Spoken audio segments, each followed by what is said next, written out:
एक छोटीशी मुलगी फक्त 12 वर्षांची, अजून शाळेत शिकणारी, स्वप्न पाहणारी, तिच्या हातात तिची पुस्तकं, मनात भविष्याचे रंगीबिरंगी स्वप्न रंगवणारी.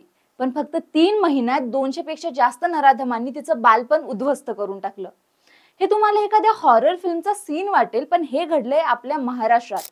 वसई नायगावच्या एका फ्लॅट मध्ये, जिथे हसू नव्हतं, फक्त भीती होती. ती मुलगी बांगलादेश मधील एका छोट्या गावातली होती. घर गरीब पण स्वप्न श्रीमंत. तिचं तिच्या आई वडिलांवर खूप प्रेम होतं, पण शिक्षणात थोडी अडचण होती. ती शाळेत एका विषयात नापास झाली आणि घाबरून घरातून पळून गेली की आई बाबा रागवतील असा विचार करून तिने घरातून पळ काढला. रेल्वे स्टेशनवर एक ओळखीची महिला भेटली, तिची दूरची नातेवाईक म्हणवणारी. तिने गोड बोलून सांगितलं की चल, मी तुला कोलकात्यात चांगली जॉब देईल, तू इंडिपेंडेंट होशील आणि त्यामुळे तुझे आई बाबाही तुला रागवणार नाही आणि तुझ्यावरती खुश होतील. कोलकात्याला पोहोचल्यावर तिच्यासाठी फेक आयडेंटिटी डॉक्युमेंट्स बनवले. तिचं नाव, वय, नॅशनॅलिटी सगळंच बदललं. यानंतर तिला गुजरातच्या नादियाड शहरात नेण्यात आलं आणि तिथून तिचा नरक प्रवास सुरू झाला. पोलिसांना सांगताना तिचे शब्द होते की 3 महिन्यात 200 पेक्षा जास्त माणसांनी माझ्यावरती अत्याचार केला. तिचं शरीर एवढा त्रास सहन करू शकत नव्हतं. जखमा इतक्या गंभीर होत्या की तिच्या अंगावरचं मांस फाटल्यासारखं दिसत होतं. तिचं संपूर्ण शरीर वेदनेनं भरलेलं होतं. असा संशय आहे की तिला झोप आणणारी औषधं इंजेक्शन मधून देण्यात आली आणि गरम चमच्याने अंगावरती चटके देऊन तिला विक्रीसाठी तयार केलं गेलं. अशी शक्यता आहे की तिला लवकर ऍडल्ट दिसण्यासाठी हार्मोनल इंजेक्शन्स दिले जात होते. याचा एकच उद्देश होता की तिचं एक्सप्लॉइटेशन मार्केटेबल बनवणं. ती रोज वेगवेगळ्या फ्लॅट्स मध्ये, वेगवेगळ्या क्लायंटसाठी, वेगवेगळ्या शहरात नेली जायची.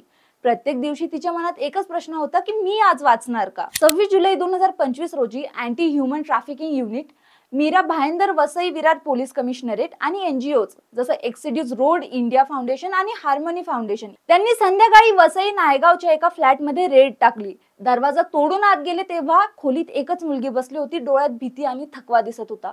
तिला तिथून सुरक्षित बाहेर काढलं गेलं. त्यानंतर पोलिसांनी तत्काळ 9 आरोपींना अटक केली. जुबेर हारून शेख वय 38 आणि शामीन गफर सरदार वय 39 हे एजंट्स. रुबी बापारी वय 21 बांगलादेशी महिला. उज्ज्वल कुंडू वय 35, परवीन कुंडू वय 32 वसई आणि विरार मधले फ्लॅट्स उपलब्ध करणारे. प्रीतीबेन मोहिदा वय 37, निकेत पटेल वय 35, सोहेल शेख वय 23 अहिल्यानगर एजंट. त्यात मुलींना विकणारे पुरुष आणि मुलींना फसवून आणणाऱ्या महिला होत्या. त्यांनी ट्रॅफिकिंग रॅकेटचं जाळं उधळलं, ज्यावर FIR नोंदवण्यात आली आहे.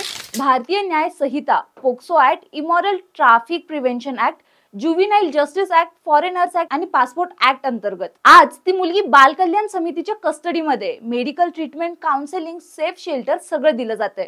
डॉक्टर सांगतात की फिजिकल रिकव्हरी होईल, पण मेंटल ट्रॉमा भरून निघायला वर्ष लागू शकतात. इंडियामध्ये human trafficking red light areas पुरती मर्यादित नाही, तर online recruitment, fake marriages, job offers, modelling scams सगळं यामागे असू शकतं. NCRBच्या आकडेवारीनुसार दरवर्षी 20,000 पेक्षा जास्त मायनस ट्रॅफिकिंगच्या जाळ्यात सापडतात.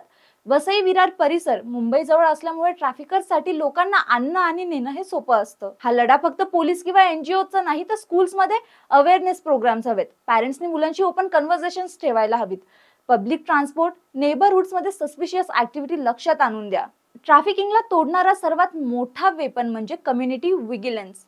ही गोष्ट आपल्याला एकच शिकवते की silence is not neutral, silence is siding with the crime. यावरती तुम्हाला काय वाटतं ते कमेंट्स मध्ये नक्की सांगा आणि अशाच माहितीसाठी चॅनलला